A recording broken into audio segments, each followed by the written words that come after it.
اعوذ باللہ من الشیطان اللعین الرجیم بسم اللہ الرحمن الرحیم الحمد للہ رب العالمین الصلاة والسلام علی اشرف الانبیاء والمرسلین وعلی آلہ طیبین الطاہرین المعصومین الذین اذہب اللہ عنہم الرجس وطہرہم تطہیرا اللہم صلی علی محمد وآل محمد وعجل فرج قائم آل محمد۔ عزیزان محترم، ایک موضوع جو نہایت ہی اہمیت کا حامل ہے ہماری زندگی میں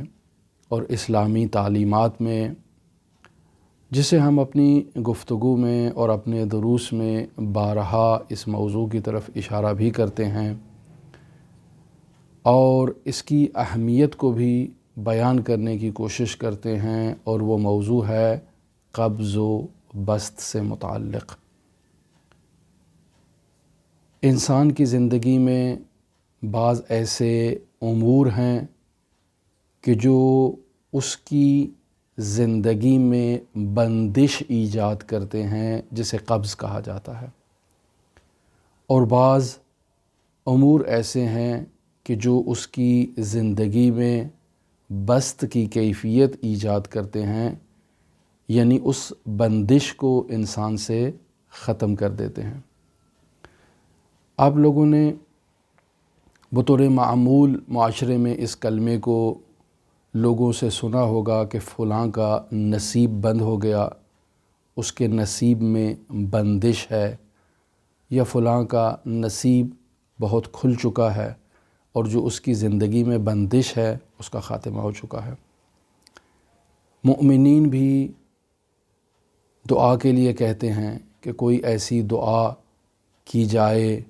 ان کے حق میں جس سے ان کی زندگی میں موجود بندش کا خاتمہ ہو اور گشادگی ایجاد ہو اور ان کی زندگی میں بسط کی کیفیت ایجاد ہو۔ ہم اپنی گفتگو میں پہلے بھی اس موضوع کی طرف اشارہ کر چکے کہ جیسے انسان اپنے ہاتھ کی ہتھیلی کو بند کر لے تو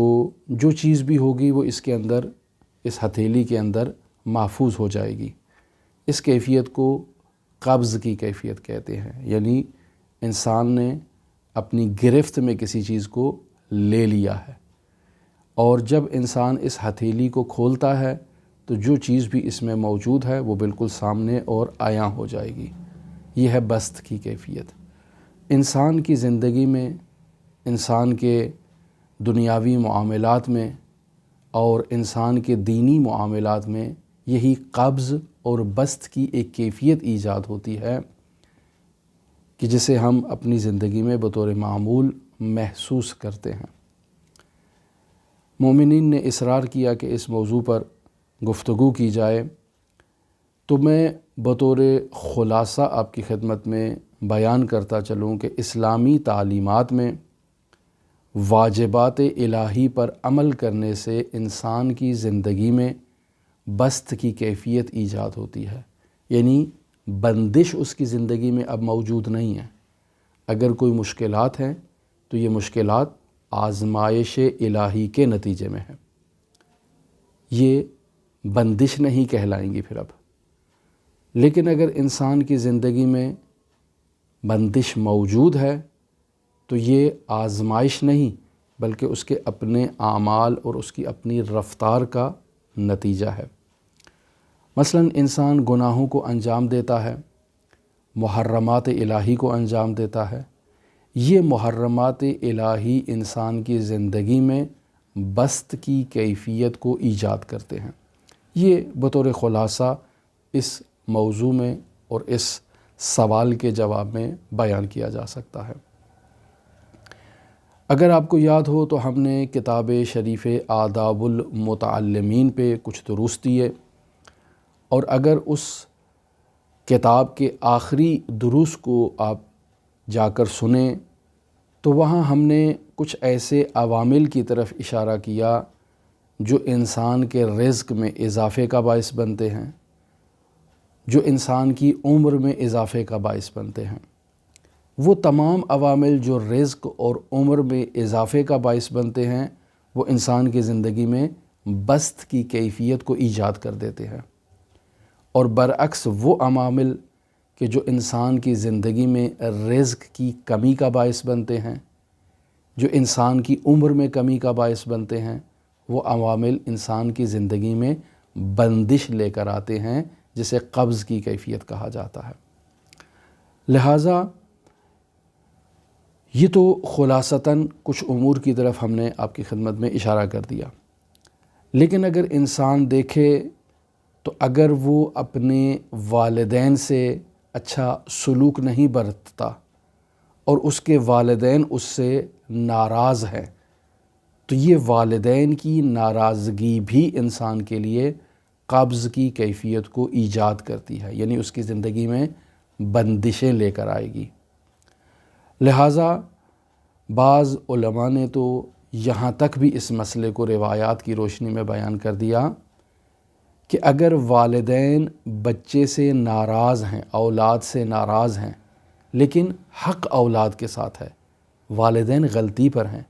لیکن پھر بھی وہ ناراض ہیں، ان کے دل میں ایک کدورت آ چکی ہے اپنی اولاد کی نسبت، تو یہ کدورت جو والدین کے دلوں میں آ چکی ہے، یہ جو ناراضگی ایجاد ہو چکی ہے، ولو دن کے کسی بھی کونے میں موجود ہو، یہ اولاد کے لیے بندش کی کیفیت کو ایجاد کرے گی، جسے قبض کہا جاتا ہے۔ لہٰذا یہاں اولاد کی یہ ذمہ داری ہے کہ وہ اپنے والدین کو راضی رکھیں،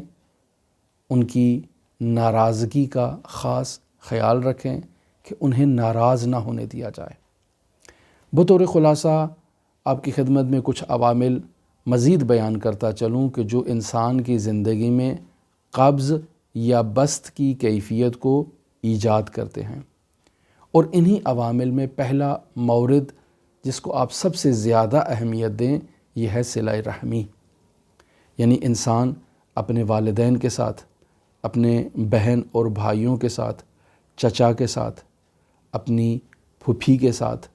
اور اپنی خالاؤں کے ساتھ، اپنے ماموؤں کے ساتھ میل جول رکھے۔ یہ بہت ہی قریبی رشتے ہیں کہ جو انسان کی زندگی میں موجود ہوتے ہیں۔ انسان ان رشتہ داروں سے محبت کرے، میل جول کو رکھے۔ اگر میل جول نہیں رکھ سکتا، یعنی دوری ہے، ٹیلی فون کے ذریعے سے، آج کل جدید سہولیات آ چکی ہیں، واٹس ایپ کے ذریعے سے انسان ان کی خیریت کو دریافت کرے، اپنی محبت کا پیغام انسان ان تک منتقل کرے۔ میل جول کرنا رشتہ داروں سے انسان کی زندگی میں موجود گناہوں کا کفارہ بھی قرار پاتا ہے، اور یہ صلہ رحمی کرنا ان ذوی الحقوق سے اور ان اقارب سے انسان کی زندگی میں قبض کی کیفیت کو مرتفع کر دے گا اور انسان کی زندگی میں گشادگی اور سہولت کو ایجاد کرے گا۔ لیکن اگر انسان اچھا سلوک نہیں رکھتا، یعنی صلہ رحمی کا مصداق نہیں قرار پاتا، تو ایسے انسان کی زندگی میں قبض کی کیفیت ایجاد ہوگی، یعنی والدین ناراض ہیں تو والدین کا ناراض ہونا انسان کے لیے عاق والدین کا مصداق قرار پاتا ہے۔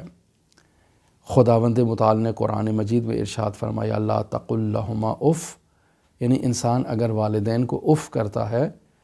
تو یہ اف کرنا بھی عاق والدین کا ایک مصداق ہے، منتہا اسے سب سے نیچے والے رتبے میں قرار دیا گیا ہے۔ لیکن اس سے اوپر والے رتبے میں انسان والدین سے ناراض ہوتا ہے،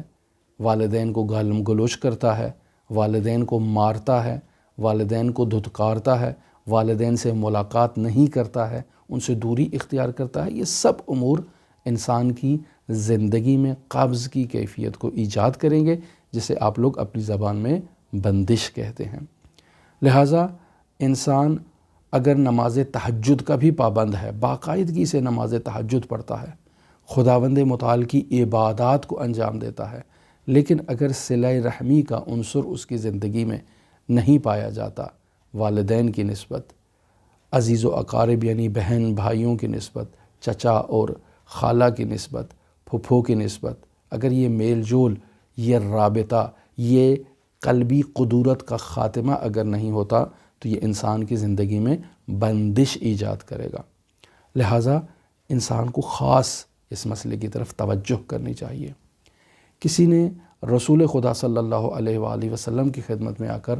اپنے والد سے متعلق شکایت کی کہ یا رسول اللہ، میرا والد مجھ پر ظلم کرتا ہے، میرے ساتھ اچھا سلوک نہیں برتتا۔ تو رسول خدا صلی اللہ علیہ وآلہ وسلم نے فرمایا انت و مالک لابیک، کہ تم خود بھی اپنے باپ کے لیے ہو اور تمہارا مال جتنا بھی ہے وہ بھی تمہارے باپ کا مال ہے۔ لہٰذا اس پر فقہاء نے باقاعدہ بحث کی ہے کہ ٹھیک ہے کہ باپ بغیر اجازت کے اپنی اولاد کے اموال میں تصرف نہیں کر سکتا، اس کو استعمال نہیں کر سکتا، لیکن دوسری طرف بیٹے کو بھی یہ حق حاصل نہیں ہے کہ وہ اپنے باپ کو اپنے اموال کے استعمال سے روکے،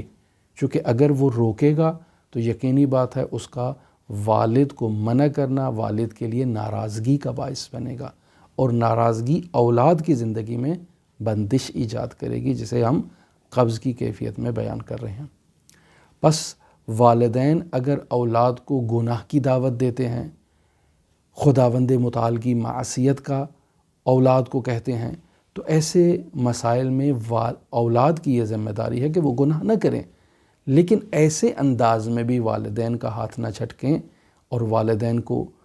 جو ہے وہ اس کام سے نہ روکیں کہ ان کے لیے جو ہے وہ ناراضگی کی کیفیت ایجاد ہو۔ لہٰذا اولاد کو حق حاصل نہیں ہے کہ وہ اپنے والدین کو ناراض کریں، ولو والدین غلطی پر ہیں۔ انسان پیار سے، محبت سے، عاقلانہ انداز میں، کسی ایسے انداز میں والدین کو سمجھانے کی کوشش کرے جس سے ناراضگی کی کیفیت ایجاد نہ ہو۔ لہٰذا بس اوقات معاشرے میں یہ چیز محسوس کی جاتی ہے کہ والدین اولاد کو کسی غیر معقول کام کی طرف دعوت دیتے ہیں، تو ایسے میں اولاد کی یہ ذمہ داری ہے کہ وہ صبر و تحمل اور بردباری کا مظاہرہ کرے۔ حتیٰ اگر انسان کے والدین کافر بھی ہیں اور یہ کافر والدین اگر انسان سے ناراض ہو جاتے ہیں تو ان کی ناراضگی بھی انسان کے لیے بندش کی کیفیت کو ایجاد کرتی ہے۔ لہٰذا بہت خیال رکھنا چاہیے اس موضوع کا۔ دوسرا عامل جو انسان کی زندگی میں قبض اور بسط کی کیفیت کو ایجاد کرنے کا باعث بنتا ہے وہ ہے قرآن مجید کی تلاوت کرنا۔ اگر انسان قرآن مجید سے دور ہے تو یہ دوری انسان کی زندگی میں بندش ایجاد کرے گی، اور اگر انسان قرآن سے مانوس ہے تو یہ بسط کی کیفیت کو انسان کی زندگی میں ایجاد کرے گی۔ لہٰذا علماء اور عرفاء اس مطلب کو بیان کرتے ہیں کہ اگر انسان کا دل تنگ ہے، انسان اداس ہے اور اس اداسی کی وجہ اسے معلوم نہیں ہو رہی، تو وہ قرآن مجید کو کھولے اور قرآن مجید کی آداب کے ساتھ تلاوت کرے۔ قرآن مجید کی تلاوت انسان کی زندگی میں بسط کی کیفیت کو ایجاد کرے گی، اور جو انسان کی اداسی کی کیفیت ہے، جو انسان کا دل اداس ہے، یہ اداسی کی کیفیت اس سے برطرف ہو جائے گی اور مرتفع ہو جائے گی۔ پس تلاوت قرآن خود بسط کی کیفیت کو یعنی بندش کے خاتمے کا باعث بنتا ہے، اور قرآن مجید سے دوری انسان کی زندگی میں قبض کی کیفیت کو ایجاد کرتا ہے۔ مؤمنین کی قبور کی زیارت کرنا یہ ایک نہایت اہم عامل ہے کہ انسان قبرستانوں میں جائے، وہاں مدفون مؤمنین کی اور ان کی قبور کی زیارت کرے، ان سے عبرت حاصل کرے۔ اگر انسان قبور مؤمنین کی زیارت کرنے کے لیے جائے گا تو یہ اس کے لیے بسط کی کیفیت کو ایجاد کرے گا، اور اگر انسان اپنے عزیز و اقارب کی قبروں پر فاتحہ خوانی کے لیے یا مؤمنین کی قبروں پر فاتحہ خوانی کے لیے نہیں جائے گا تو یہ قبض کی کیفیت ایجاد کرے گا۔ لہٰذا انسان جب مؤمنین کی قبور پر جاتا ہے تو ان کی ارواح انسان سے خوشحال ہوتی ہیں اور انسان کے لیے دعا کرتی ہیں۔ لہٰذا مخصوص آداب بیان کیے گئے ہیں قبرستانوں میں جانے سے متعلق، اور انسان کو ان کی رعایت کرنی چاہیے۔ لہٰذا قبور مؤمنین کی زیارت انسان کے لیے بندش کے خاتمے کا باعث بنتی ہے، اور قبور مؤمنین سے دوری اختیار کرنا یہ قبض کی کیفیت کو ایجاد کرتا ہے۔ لہٰذا عرفاء نے اس سلسلے میں بیان کیا ہے کہ اگر انسان کی زندگی میں مشکلات ہیں، مادی مشکلات ہیں یا روحانی مشکلات ہیں، اور انسان ان مشکلات کا خاتمہ چاہتا ہے، تو اسے چاہیے کہ وہ مؤمنین کی قبور میں جا کر ان کے لیے دعا کرے۔ لہٰذا اس مرحلے میں تاکید کی گئی ہے کہ وہاں جائیں اور جا کر قرآن مجید کی تلاوت کریں۔ فہرست وار کچھ اور مطالب بھی بیان کر دوں جو انسان کی زندگی میں بسط کی کیفیت کو ایجاد کرتے ہیں۔ کثرت سے درود شریف کی تلاوت کرنا، اللہم صلی علی محمد و آل محمد۔ انسان جس قدر درود شریف کی تلاوت کرتا ہے، یہ انسان کی زندگی میں گشادگی ایجاد کرتے ہیں اور بندش کے خاتمے کا باعث بنتے ہیں۔ پھر انسان مقدس مقامات پر حضرات ائمہ معصومین علیہم الصلاۃ والسلام کے حرمہائے مطہر کی زیارت کے لیے جاتا ہے۔ یہ انسان کی زندگی میں بسط کی کیفیت کو ایجاد کرتے ہیں اور قبض کا خاتمہ کرتے ہیں۔ لیکن اگر انسان مقدس مقامات پر نہیں جا سکتا تو راہ بعید سے ائمہ معصومین علیہم الصلاۃ والسلام کی زیارت کو ترک نہ کرے،